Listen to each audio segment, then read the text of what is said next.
Greetings everybody from Hakodate. So I thought I would give you a view from one of the big towers here in Japan. This one is sort of famous. Yesterday I was videoing from the other side, from Mt Hakodate, and now I'm at the tower. This is this tower. Can you see that? It's sort of an interesting looking tower, isn't it? It's located in the middle of the city. And I learned a lot of stuff from this place because it has a history lesson if you walk around it, which is pretty cool. So here's the view of Mt Hakodate in the distance.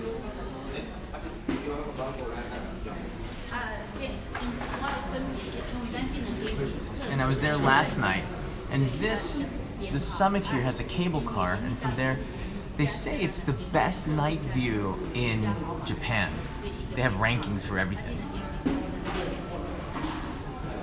And between this mountain, Mount Hakodate, this used to be an island in itself.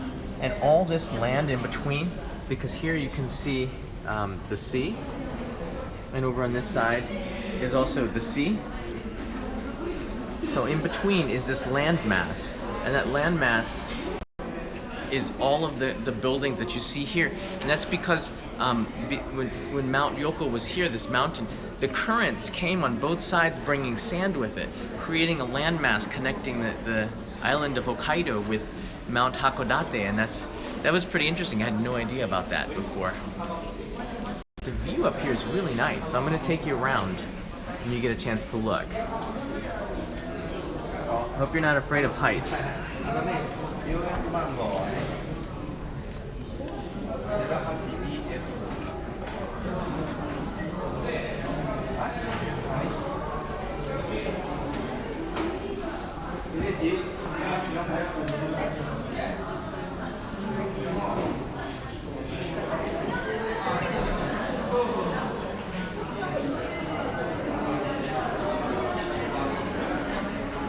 And over this way, you can see the sea. That's essentially the Pacific Ocean.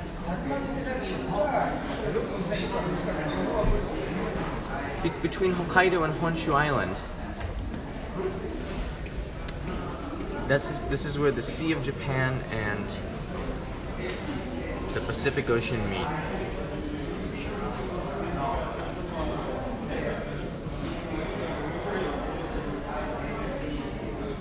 Here's a map.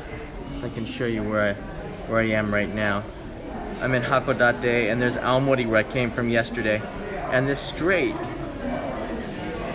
is what connects the Pacific Ocean with the Sea of Japan. The currents are really, really strong. So what I was saying before is that the city of Hakodate exists because of the currents. The sand from both sides met in the middle and made this city connect with the mainland. And that's where I am right now, pretty much. And from this point, you get a really good view of the city. And that's Mount Hakodate with the cable car in the distance. I hope that map helps. It's a pretty nice view. And I couldn't have asked for a better day. I couldn't have asked for a better day. It's 900 yen to come up to the top, about $9.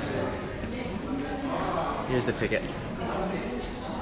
Oh, and that's what I want to show you on the other side right now. They've made this park look like a star. And that's really cool. You can see the edge of the star right there.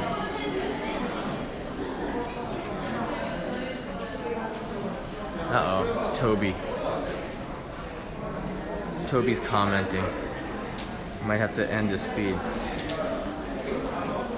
I'm just kidding. So this is what it looks like. This is a model of the park. And now I'm gonna pan around and show you.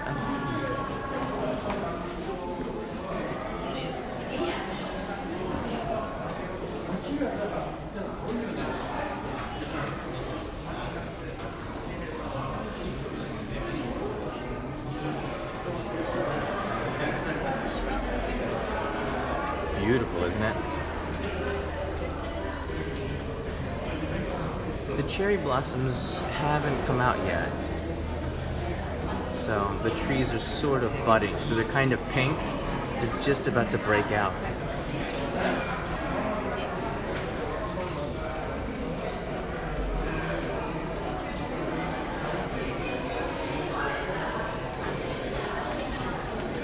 So this park's called Goryōkaku.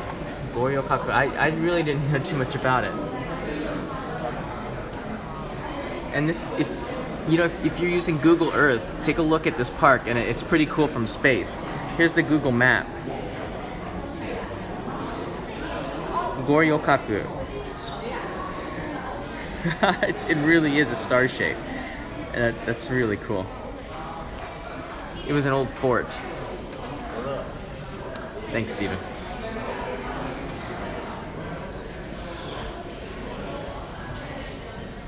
You can see some kids on a field trip.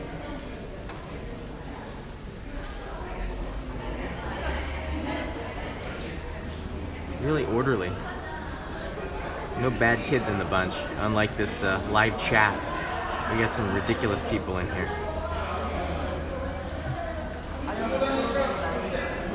I really do like this park. It's amazing how they got the shape so perfectly.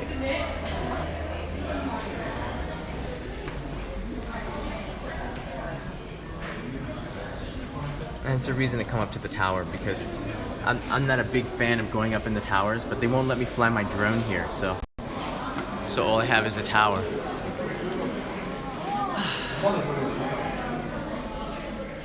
Okay, here's the other side, and from this side you can see more of the city of Hakodate.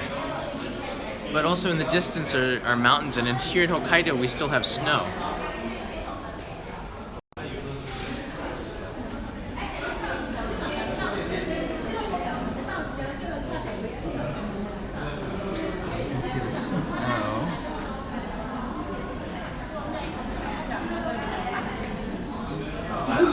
I'm really surprised at how big the city of Hakodate is. I didn't realize how massive it was.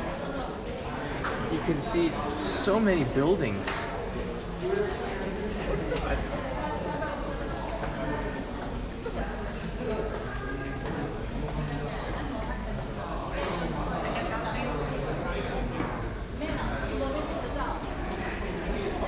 And there's the port that I came in yesterday. Right here. I came in yesterday on the ferry at around 8 a.m. and I walked to the station and took the train into the city.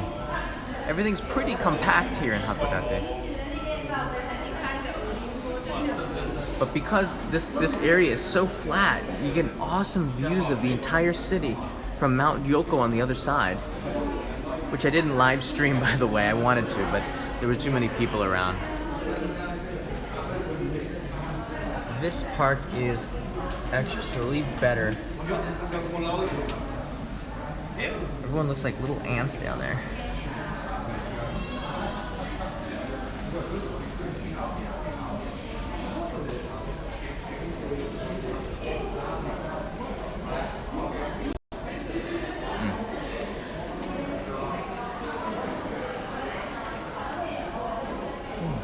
There's a lot of little history lessons around the building.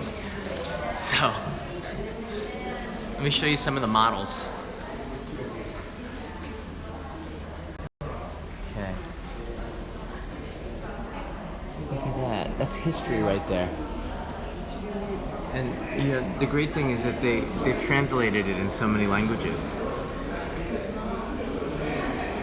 So this was Fort Goryōkaku. So the history of the fort, you can see.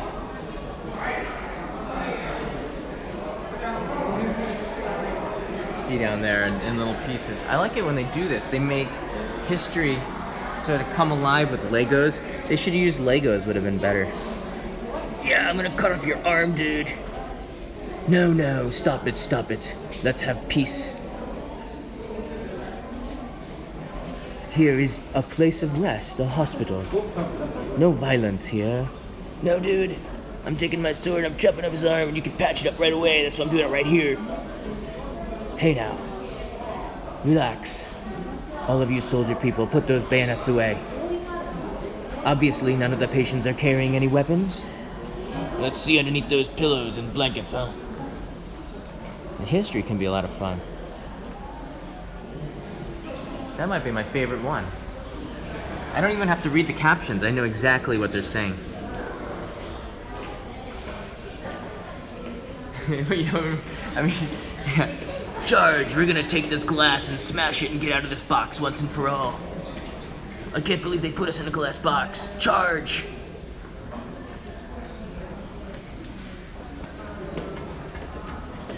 I'm sure that he can just take that sword and if he were to slice right here on the side, he could make it out. Obviously, that's what they're talking about. This is history. Here we go. All right, keep shooting the weeds. We're gonna start a fire. Shoot the weeds. Why are they shooting the weeds? Are they trying to crack out of the box? This would make a cool movie. Like they're trying to shoot their way out of this glass box. These little people.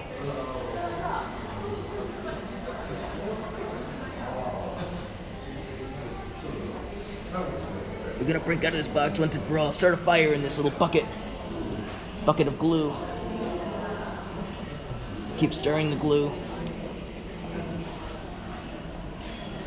And make a glue bomb and get out of here. And that's the leader right there. This is the leader. What do you think he's saying? Fire! Could be, I don't know. History is it's all about how you interpret the history. You know, history can be interpreted in many ways.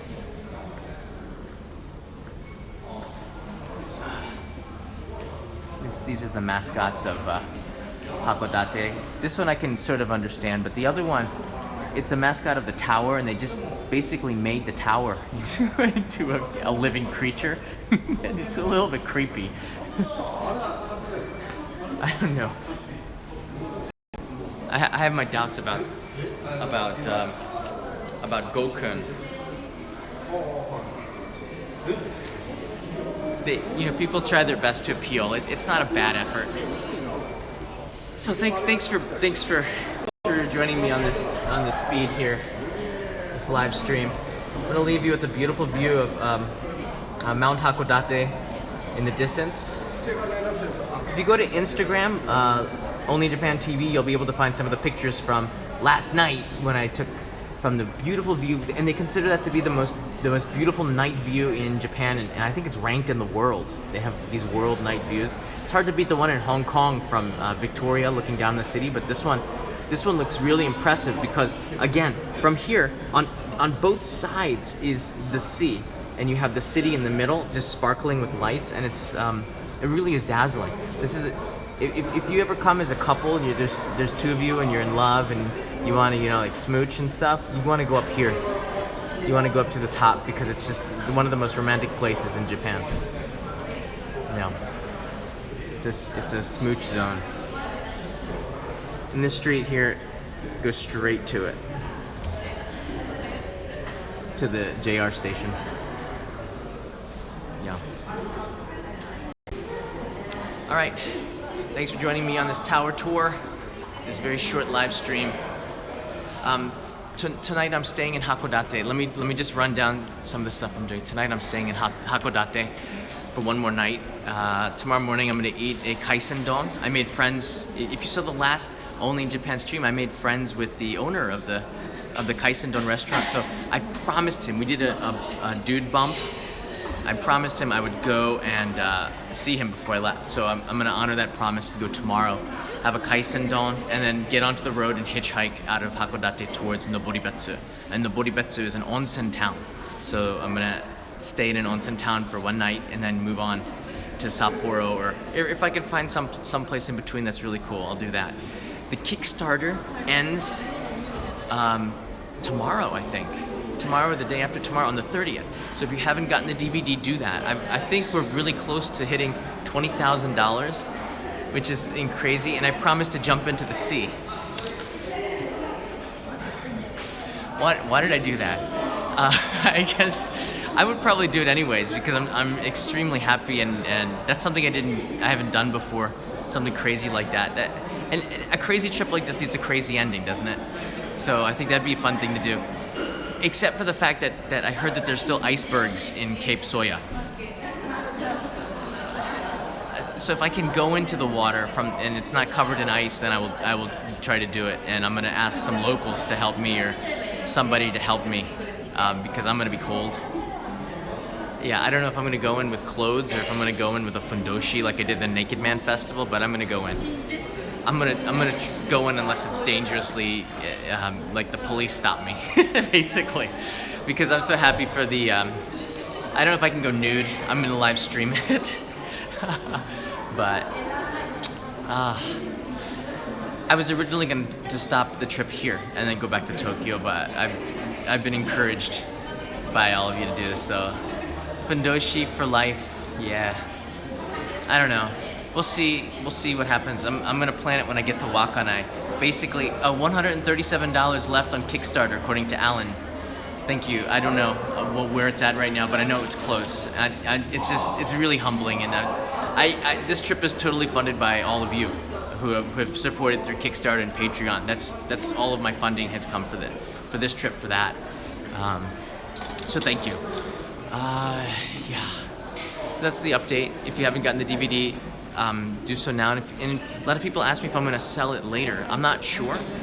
First, I'm going to get through the Kickstarter, and anything left over, because I have to make a certain amount of DVDs.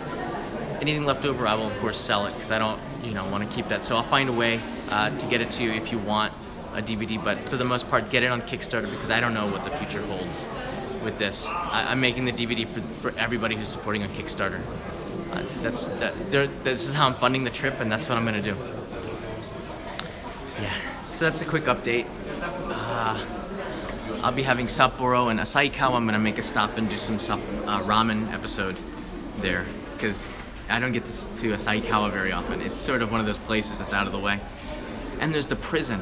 Do you know the prison mascot? There was a story a few years ago about a Japanese prison who made a mascot, and they started selling souvenirs and stuff. So I'm going to see if I can go to that prison near Asahikawa. It's Asahikawa prison, and see Katakuri-chan is the prison mascot.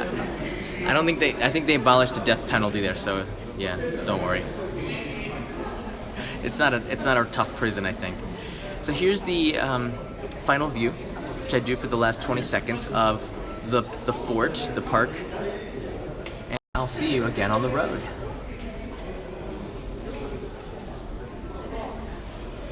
That's right. John goes to prison and gets a mascot. Katakuri-chan. Bye.